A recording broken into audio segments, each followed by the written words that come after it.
Hey guys, welcome to another video from Overbite Gaming, and today we're talking about James Bond 007 Agent Under Fire. That's a big title. It's a PlayStation 2. It's the first of the EA sort of original story series of Bond games that went on for about 4 games. And this is the first one. Obviously being the first one, it's not perfect. Is it a good game? I'd say so. The reviews at the time, fucking motorcyclists, bastards. Reviews at the time went between 5 and 9.25, so it was, I would say, above average reception wise. It came out in 2001, released on the PlayStation 2, the GameCube and the Xbox, and I got it for Dad on the PS2. I've since got it on the GameCube as well. And it's actually pretty damn good. There are, given the age of it and the sort of time it came out, there are a few bits and pieces which could be better. It is based on the Quake 3 engine, and as I said, it does feature an original story, and there are no character likenesses in it, so James Bond does not look like Pierce Brosnan or anything like that. He looks like generic James Bond, but it's fine and it works. And the story is pretty Bondy. It's about trying to clone world leaders, eliminate them, and have their duplicates take over, that sort of thing. Which is, you know, you got a crazy plot, you got some sexy chicks, and you got guns and gadgets. It's Bond, you know. It's hard to fuck that kind of recipe up, isn't it? Now, I did have a little bit of trouble. You're seeing emulated footage here off of the disc of the PS2 version.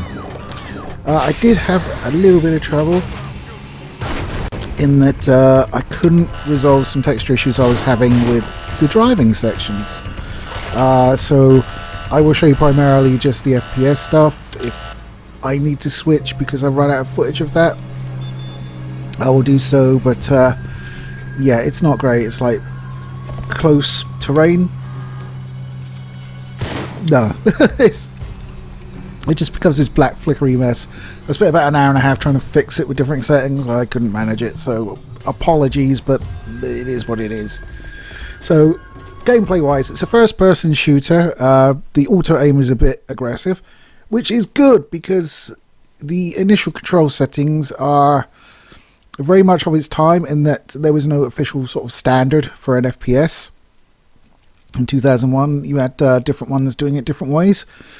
So the initial settings actually have turning on the left stick, forward back on the left stick, and looking up and down and strafing on the right stick.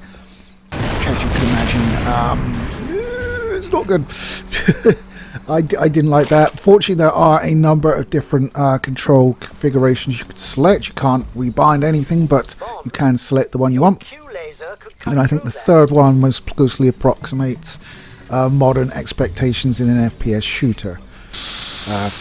It perhaps wasn't assisted by the fact that my Xbox Series X controller, after having destroyed the battery pack, is now looking like it's on its way out. So that's lovely. That'd be 50 quid I will appreciate not spending if I can help it. Did a bit of stick drift, and it sometimes is a bit hesitant to recognise I'm going forward, which, as you can imagine, in an action game such as this, is a bit annoying. And also deleterious to my purging of the Xenos in Space Marine 2, which I've now played for over 110 hours. Moving on. So you have primarily first-person shooters where you will obviously shoot guns. There are a fair few guns. The automatic weapons are problematic because the spread on them is enormous. And you're just using up like a lot of ammo just to kill one guy when like 3 rounds would have done it, but because the spread's so massive, you're just having to pump shots at him, so it's a little bit off. I can't really agree with that decision, but it is what it is. You also use Q gadgets. You have a number of them, ranging from hacking tools, which you just use a button. There's no minigame or anything. You just use a button and wait for a little bit and it hacks it. You have a grappling hook, which can be used on certain panels, as well as a laser, which is for melting things generally. So you have that, and then you have two different types of section. You have an on-rails sort of turret section.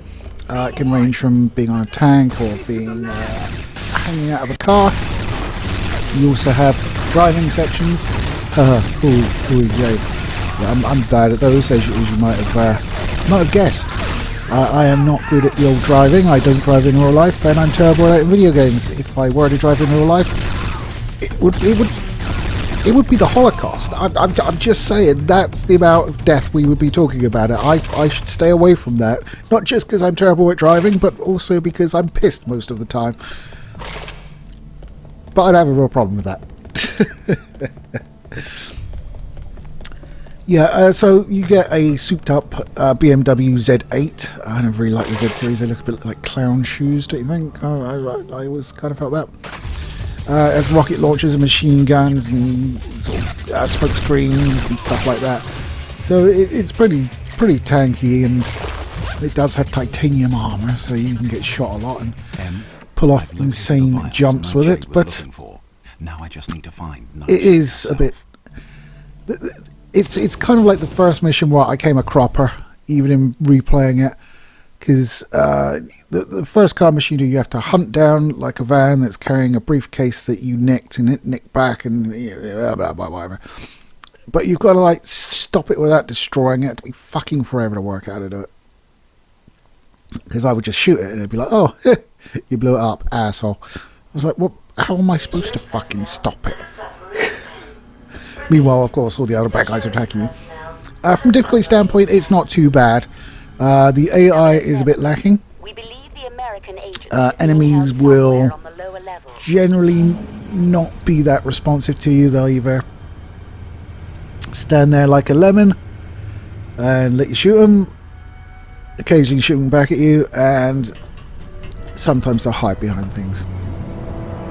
One of the interesting things it did introduce is what's called a Bond moment, which is if you do something with a bit of style, such as exploding a tank to block multiple enemies, or dropping a crate on somebody, or knocking somebody into a fan. You'll get the James Bond sting, and come up 007 in the corner, and that's a bomb moment. Excuse me. Had some lovely proto Ritz crackers. Very cheap, but pretty much the same, so recommend. Anyway, the only thing the bomb moments do is essentially they give you points for your score. At the end of every level, your score is totted up and you get a medal for it. Depending on which medal you get, you can unlock rewards, which could be weapons, multiplayer levels, stuff like that. So the rewards are pretty substantial, so it is worth going through to try and get a better score in, which is good because you'll probably get through the game in about 5 hours, if not less. It's not a particularly long game. The allure of collecting higher level medals for each level does add a little bit of replay value to it, and there is a multiplayer which obviously is couch based, and you know you can play that, so it does have a fair, you know, it's not unusual, especially for the time of a sort of time sink offering like that. I do remember liking it when I first played it. I do kind of like it now, but the age is showing it in terms of well, just generally the controls and the AI. That's kind of what lets it. It still looks pretty nice, especially as I'm upscaling it, but it's not looking as good on mine as some other footage I've seen. Maybe that was to do with me messing around with the settings, trying to get the textures to work, which is inherently possible. So that may not be as good as it could possibly look, but it looks better than it did on PS2, that's for sure. And of course, as I stated before, it is the beginning of the 4-game series that EA did, which is not based on a movie. Although this one almost was. It was originally going to be The World Is Not Enough, and then it was delayed, so they changed it into its own original story.